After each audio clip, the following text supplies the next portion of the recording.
running the market. They're forever going to run the market. I don't see nobody knocking Nike off. Hey, man, I'm going to just tell you like this, Mike. I read something that said Steph Curry alone made Under Armour a couple $1 billion. Well, $1 billion. Let me not oversell them, $1 billion. And then you got to keep in mind, they have Tom Brady, like you said, who's been an MVP before. They got that baseball player. I don't keep up with baseball, but Bryce Harper, who's the current face of the league. And then you got Cam Newton. Oh, God. They better be happy. Nike better be happy that Cam Newton didn't win that Super Bowl. Yeah, that's true. But at the end of the day, you still have kids growing up wanting to get Nikes, not Under Armour. Okay, hey man, y'all just watch. Y'all watch in the long run, and you gonna see that I'm right. I sound like a nut right now. I get it. don't agree with this guy, y'all. But you in the long run, y'all gonna be like, man, that brother on that show was right, man. We don't agree with this guy. Trust me, man. Man, trust me. But check it. Just pay attention to the numbers, man. Go read your articles and all that, and y'all tell me what you think, man. Anything else on that? Nah, man. Shout out to the boy Steph Curry, though, man. Steph Curry is obviously an unbelievable player.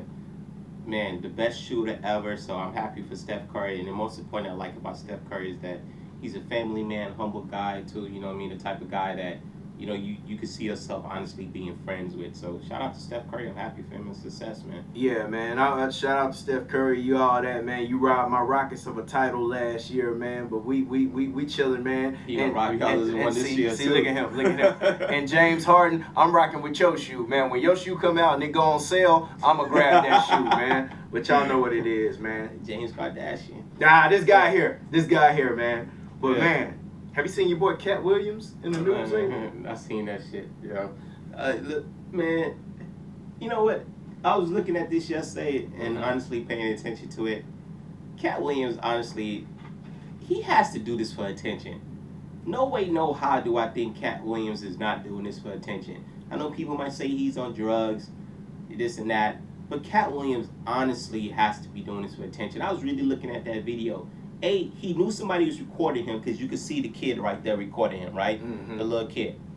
You could see how he was looking up at the camera at the same time talking to the kid.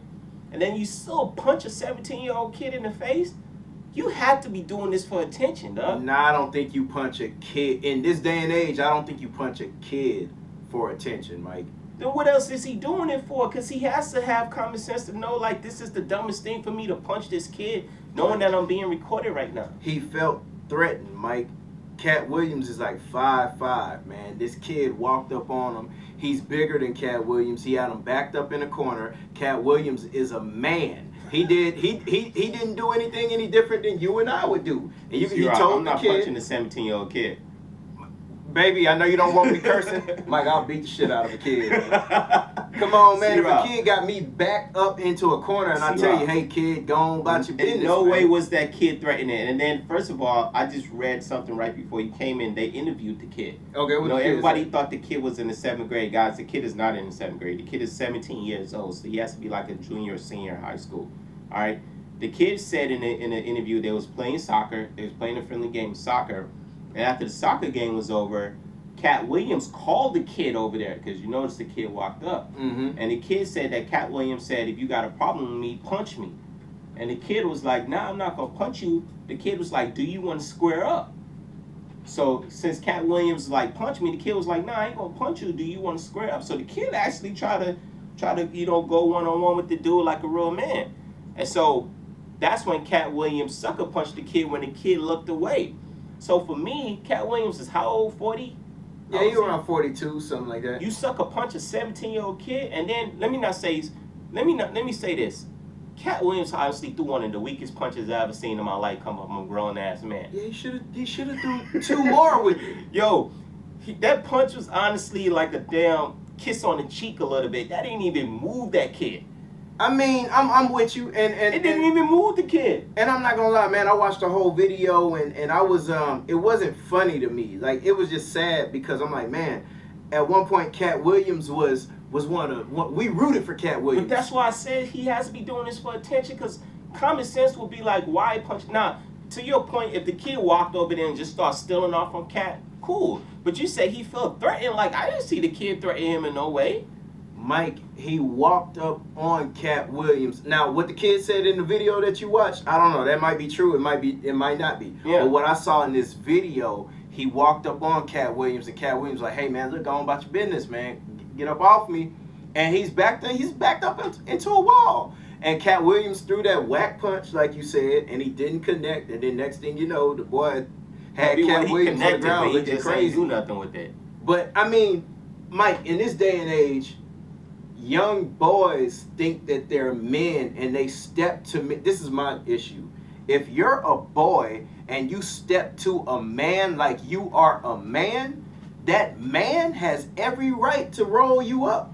But I'm not saying I don't agree with that. If any kid, boy, well, I don't want to say kid, but any boy, especially 17 years old, come at you as a grown man, but they come at you in a threatening manner, where they're literally swinging on you or whatever, then yeah, you have to protect yourself. I understand that. But what I'm trying to say, in this video, we all saw it. No way and no manner did this kid look threatening. No way and no manner did this kid throw the first punch. No way and no manner did this kid put his hands on him, big faced him, pushed him, nothing. This kid honestly walked up to him to see what he was talking about. Mike, when this kid looked away, all you see is Katt Williams throw this weak ass punch. Mike, he didn't look threatening to you, Mike. Katt Williams is 5'5", Mike.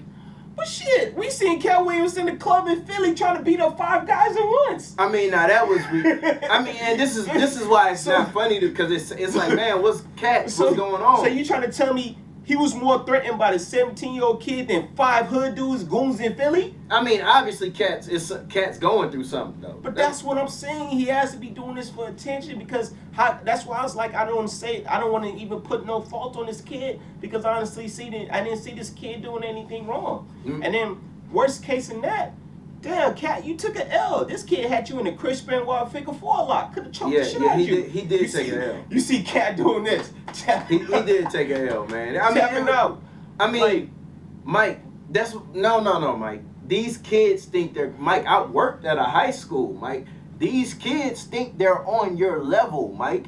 And I feel like, as a man, when they get up in your face or like that, you warn them, and then you have every right to bust that ass. What would you do to a grown man? I can't say that I don't agree with you, because I do if that's the case. But in no way, no matter was this kid all up in Katt's face. I can see this kid was like right here, chest to chest, like he really about to swing. Then I can see like Katt being like, yo, this kid honestly had space. They had enough space where Katt can get a good lick off. Man, a kid walking up to me talking about square up. Man, what? But he invited the kid to fight. No, that's what the kid said in that video. It said in the video that you saw, Mike, in an interview. And if I go do an interview, I can say anything. I mean, that's true too. But at the end of the day, I still don't see where the kid was in a threatening manner to that boy. See, Rob, you can't say the kid was honestly face to face where you have to like put your guard up. Mike, he had him up against he was up against the wall. But he was already there. He was there. I don't know whether he was signing autographs or whatever. But that's already the position he was in. I don't know, Mike. I don't know, Mike. Hey, man. I don't think Katt Williams was threatened by that kid, bro. Honestly. I can see what you're saying, like if a kid walk up on you, yeah. But in that situation, I don't see where Katt was honestly felt threatened by that kid. I think Katt stole off on that kid because Katt was obviously not in his right mind. And I think he stole off on that kid for attention. And when he realized that he couldn't knock that kid out and that kid threw his little ass on that ground, then he started tapping out. Then that's when you start realizing the true female coming Katt, because even afterwards, when he started talking about when he was on the ground, he tried to throw his money in there, talking about, y'all gonna really let this little boy do this to a celebrity? This little broke boy. He was embarrassed. Nah, he was embarrassed. At that point, he was embarrassed. I would be embarrassed too if a kid should be let this little boy do this to him. He lucky that little boy didn't finish choking his ass out and make him pass out. I mean, yeah, that would have been extra. Boy would have had every right to do that, and then you would have even looked even weak, like you passed out on the ground. So, Mike, let me ask you a question. So, if you backed up onto a wall, and a dude or a boy or whatever that's bigger than you, wider than you, you're not gonna feel threatened? See, if a dude back me up onto the wall, yes, I'm gonna feel threatened when I have to defend myself. What I'm trying to say, we all looked at the video. Was Katt already not against the wall messing with kids? interacting with kids. Okay, cool. So if you backed up on a wall and a dude's already there and he's all bigger than you, wider than you, and he's talking noise. But do you think the kid was really that much close in his face? Yeah, man. It was Mike. It wasn't. They wasn't about to kiss, no homo. But that's what I'm saying. Usually when dudes about to box, dudes be this close, ready to go at it, right? Mike. No. Well, unless I'm wrong. No, Mike. If cats are, what is it? This probably about 2 feet. If cats are 2 feet from each other and they talking aggressive to each other, that they weren't even talking aggressive to each other. Mike, I watched the video. Mike, you gotta go back and watch the video. Mike, you gotta watch it. We watched the video too. The kid, I didn't see nowhere where the kid came on to him like had his fist ball or jumping at Katt or bucking at Katt. I didn't see nowhere where the kid walked up on Katt. The kid walked up on the Katt and said something to Katt, and then Katt said something like, you know, you better do something or whatever. And as soon as the kid looked away, all I seen was Katt throw a sucker punch. Man, all I know is... And then my whole thing is, why throw a sucker punch? I mean, because he's 5'5", Mike. That might have been his best shot. I mean, no disrespect. No disrespect to him. That might have been his best. Mike, I'm 5'9", 160. If somebody bigger than me walks up on me and I have a chance to throw a sucker punch, I'm throwing a sucker punch, Mike. This is survival. This ain't a sanctioned boxing match where we both come out of a corner and we're only throwing jabs. I think you put in a 20 on the 5, B. Nah, man. Nah. You are, man. That